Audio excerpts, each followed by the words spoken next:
welcome to the New York-Presbyterian Hudson Valley Hospital's Teaching Kitchen. My name is Emily and today I'm going to be your chef, teaching you how to make a Persian dish called Kuku Sabzi. Kuku Sabzi is basically a sort of Persian take on a frittata. It includes lots and lots of herbs, lots of greens. We're going to be using this beautiful green today from our very own organic garden here. This is Swiss chard, but you can use spinach or kale or any kind of leafy green that you enjoy. And as I mentioned, lots of herbs. So we've got all this beautiful parsley and cilantro, and we're going to be kind of wrapping that, binding that all together with some eggs, and there's also going to be some onion added to this recipe. So, very important, whenever you are making a frittata, you have a good frittata pan. I'm using a cast iron skillet today. This is my preference. And I'm going to go ahead and get this nice and hot. Okay. And as that's kind of heating up, I'm going to start chopping up my onions. So this is an onion, again, it came from our own garden. And here's the top, here's the bottom, and I'm just going to cut this into very thin slices for you all to see. And we're going to start by sauteing this in the pan with a little bit of olive oil. So traditionally this recipe I think uses butter, but because we try to make things a little bit healthier here in the Teaching Kitchen, especially for heart health, we are using olive oil today. So I'm going to start by making a claw, cutting off a little bit of the top of this onion and the root. And this is going to be our first step, is sauteing this onion. So I cut it in half, and now I'm just going to do very simple slices. I like this to be pretty thin, so you can see I'm kind of using the rocking motion of my knife and cutting this into kind of these half moon slices. See if I can get you a close-up of this. All right, so you can see each one is about maybe 1/8 of an inch thick. And we're just cutting this into slices, nice and thin, all the way to the root. Let's try to use as much of the onion as possible. So again, I'll slow down this rocking motion for you, working from the tip to the heel of the knife, curling my fingers, protecting those fingers always. And let's see, this little outer layer slips off, so let's get rid of that. And we can just try to grab the rest of this and throw it in. So this is going to get sauteed and wrapped with lots of greens and spinach, and Swiss chard or spinach if you like. And we're going to start by putting a good amount of olive oil into this pan, more than you would normally use for this dish, and getting our onion nice and soft and, translucent. So you're going to see a difference, right, between this very opaque, and then as it's cooking and it takes on heat, it's going to sort of wilt and get a little soft and translucent. All right, so I've got my wooden spoon here, and let's just move that around to make sure that the oil, really coats the onion throughout. You can also use your spoon to kind of break apart these little half moons that we cut. So just kind of like spreading them out a little bit, making sure that the oil gets in between each layer of the onion throughout the pan. So I have this sort of on a low, medium heat right now. And I'm just going to let this cook for a few minutes. We'll add a pinch of salt, so about half a teaspoon of salt to our onions to really help draw out the moisture and start building in our flavor from the base. Oh, it smells so good as soon as you start to saute an onion. It smells really, really good. All right, so as that's cooking, bring the heat up just a little bit, and you can see all the steam is being released from the onion, so all of this vapor is coming out, and it's going to sort of concentrate and caramelize and get super tasty. So as that's cooking, let's get ready with our eggs and our greens. So as I mentioned, today we're using Swiss chard. It has these beautiful long red stems, which are completely edible. So if you wanted to, you could use the stems, just throw them in with the onions at the same time or before you add the greens. Because the stems take a little bit longer to cook, of course, than the nice, soft and leafy greens. So I'm kind of gathering these up to find our stems and our leaves, right? So sort of the natural breaking point is about here.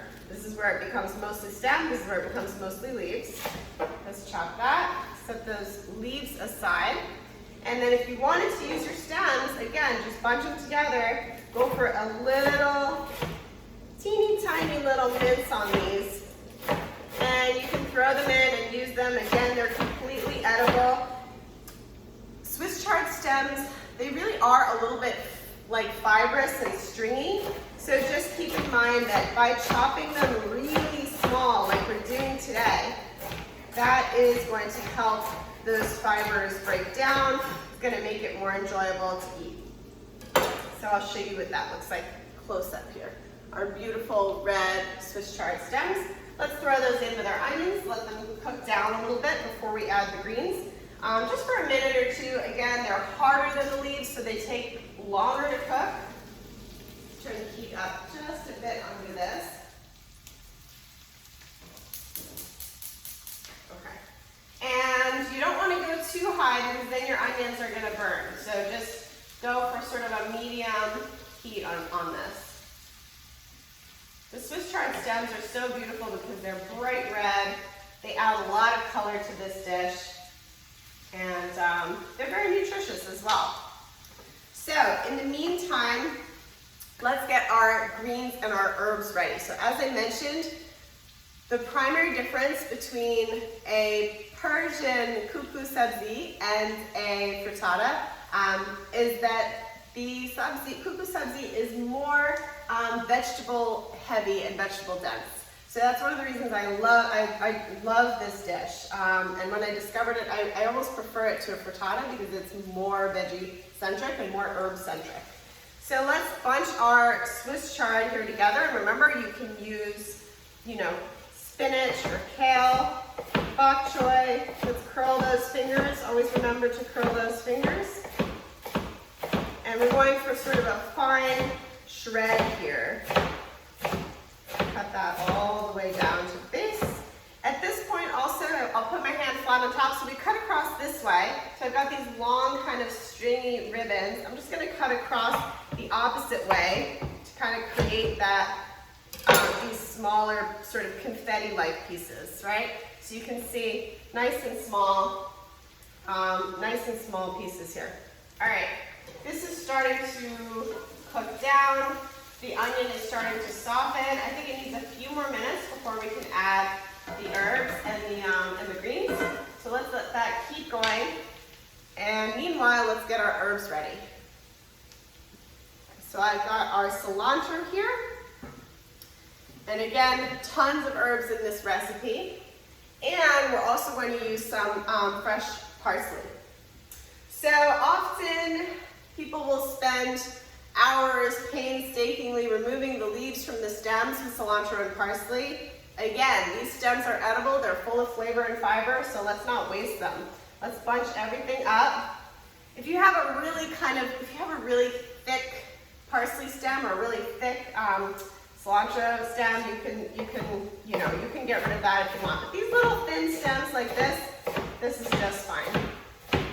So in this recipe, it calls for 4 cups of chopped cilantro and parsley. You could also use different herbs if you prefer. If you like basil is delicious in this as well. Mint is really good too. So you can play around with different herbs. I would stick to the leafy herbs, the basil, the cilantro, the parsley. I wouldn't sort of use too many, what I call woodsy herbs. So that's going to be your sage, your rosemary, your thyme. Those have a different mouthfeel and flavor. So stick to the leafy ones. All right, that looks like about 2 cups of herbs. Maybe we need a little bit more. Here, let's add the rest of this. Have 1 more handful of parsley.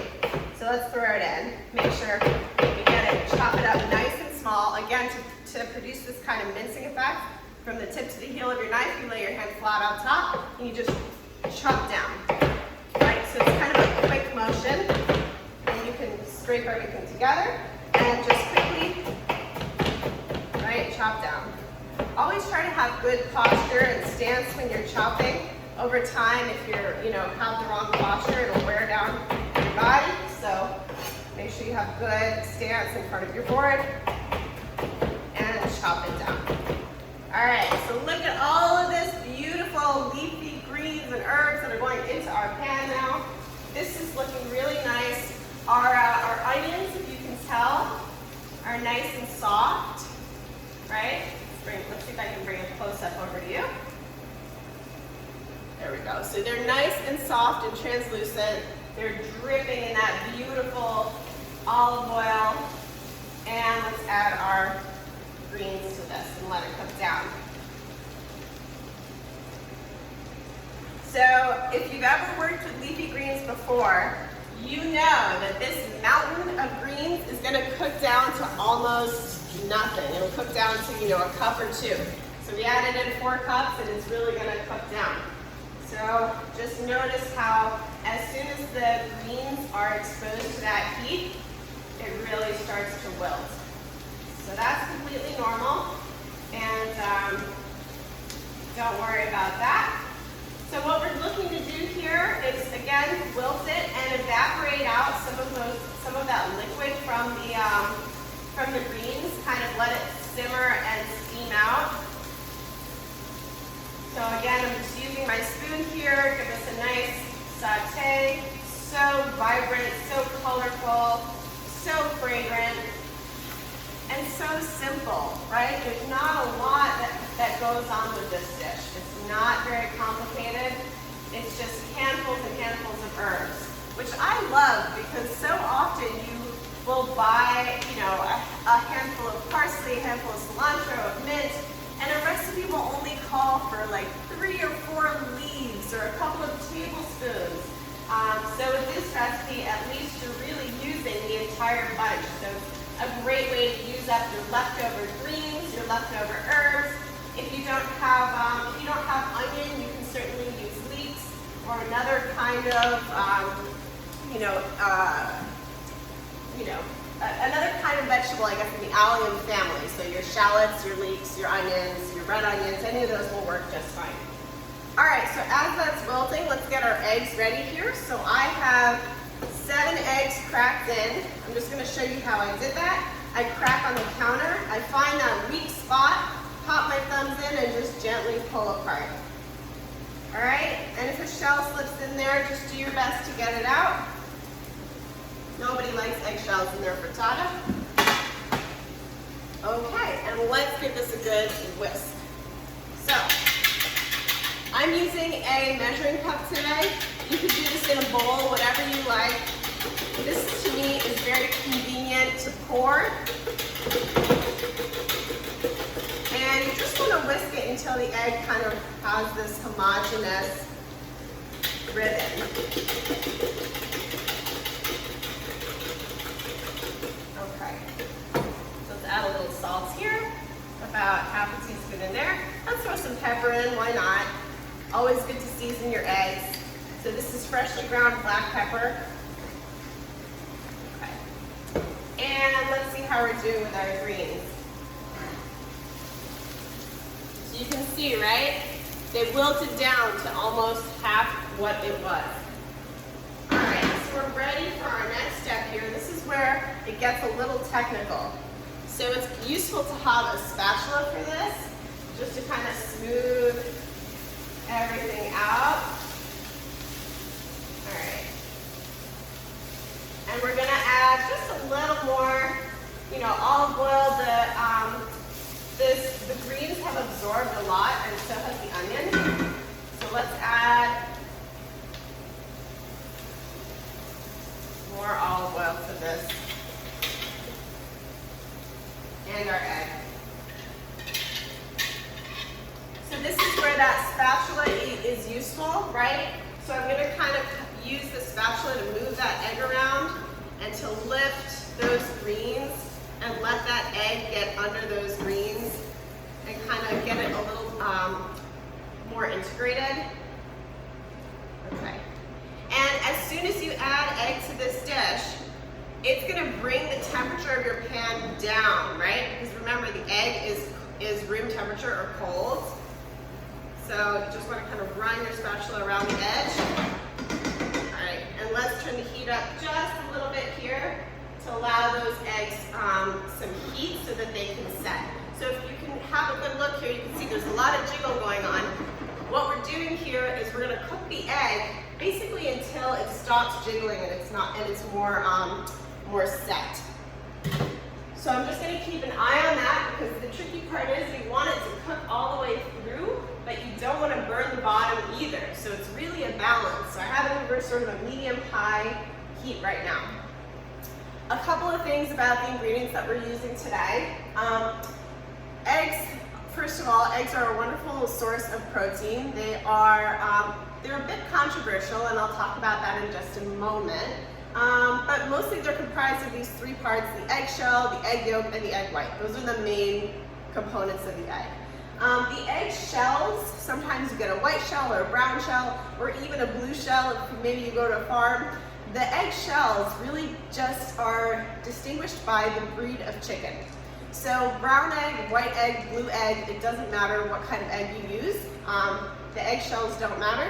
Everything is the same on the inside. The other thing I wanted to mention is egg yolks. So if you notice these eggs, they had nice dark orange yolks. The color of your egg yolk really depends on the hen's diet. So whatever the hen is eating, that's gonna transform into the color of the yolk. So if they're having a really rich diet full of carotene, foods that contain carotene, or nutrition that includes carotene in their diet, it's going to contain a darker orange color.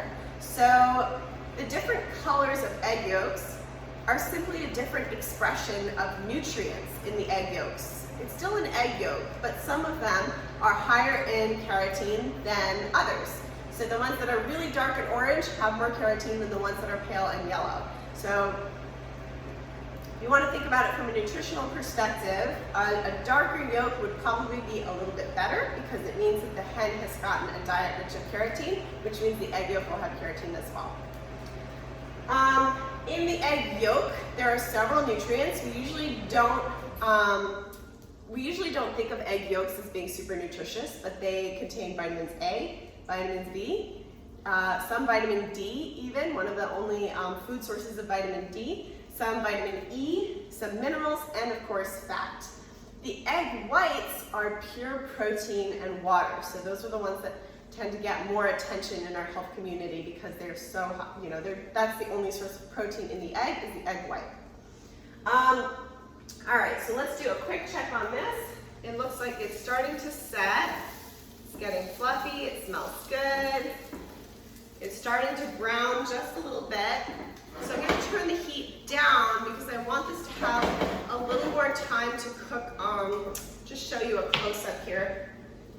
It's starting to be brown on the bottom, but the center is still a little wobbly. So a good trick for this, if you want to kind of cook it from the top, so to speak,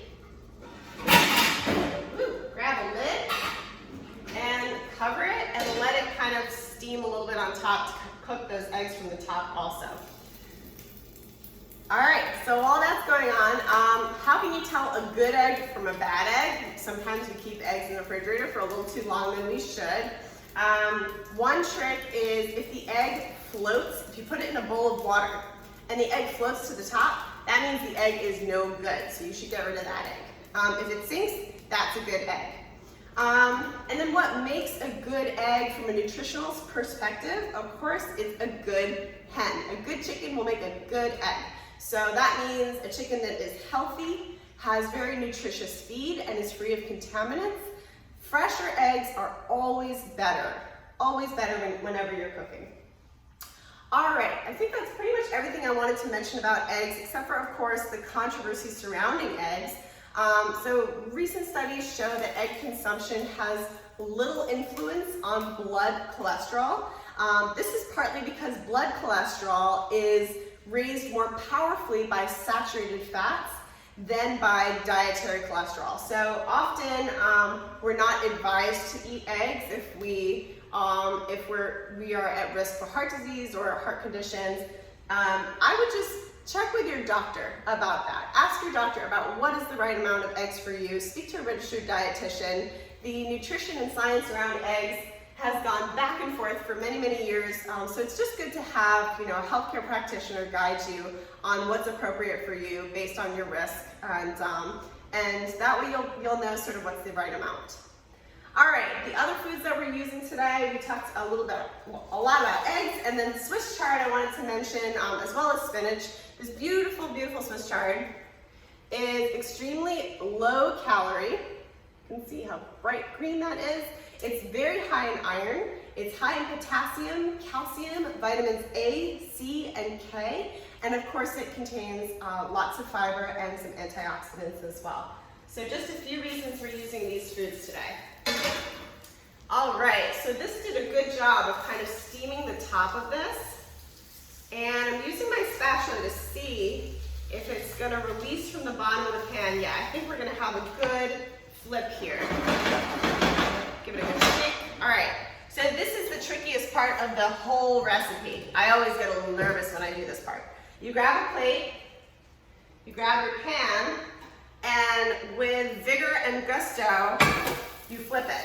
Woo, beautiful. You can see my onion's got a little dark, but it looks really, really good. Right, so there you go. And let's pop that right back into the pan. Give it a little slide in. If you didn't want to do that very intimidating method that demands a lot of courage, you could also finish this off in the oven. So I'll include that in our recipe too, so you could try it both ways. All right, so we're just gonna let that brown for a minute or so. It doesn't need a lot of time on this side because it's already cooked so much from the other side. So on this side, you just need a minute or two so that it gets nicely browned and even across the entire dish. All right. And of course, we are making this very traditional kind of recipe from this region, this Persia, which is Kuku Sabzi. But if you wanted to just make a regular frittata, you could follow similar guidelines. You just wouldn't use as many herbs and as many greens as we did today. You could use different vegetables though if you wanted to. You could chop up some mushrooms, some peppers would be really good, some broccoli, even cauliflower would be delicious if you wanted to try that. Zucchini. The key is really to just make sure that you cook those vegetables before wrapping them in your egg. Otherwise, they're gonna kind of expel all of the water that they contain as they're cooking with the egg, and your eggs will get kind of watery. All right, so I think this is good. Let's have a peek. See, this little spatula is very handy for this. Yeah, it's looking nice, a little browned. Perfect, so that was really quick, right on the other side. So same thing here, just use your hand towels to make sure you keep away from your cast iron. Otherwise it's too hot. And there it is. See how beautiful, golden, right? Kuku Sabzi. Give it a try. Let me know what you think. Thank you so much for watching, and hope you can join us again for another class soon at the New York-Presbyterian Hudson Valley Hospital's Teaching Kitchen. Thank you.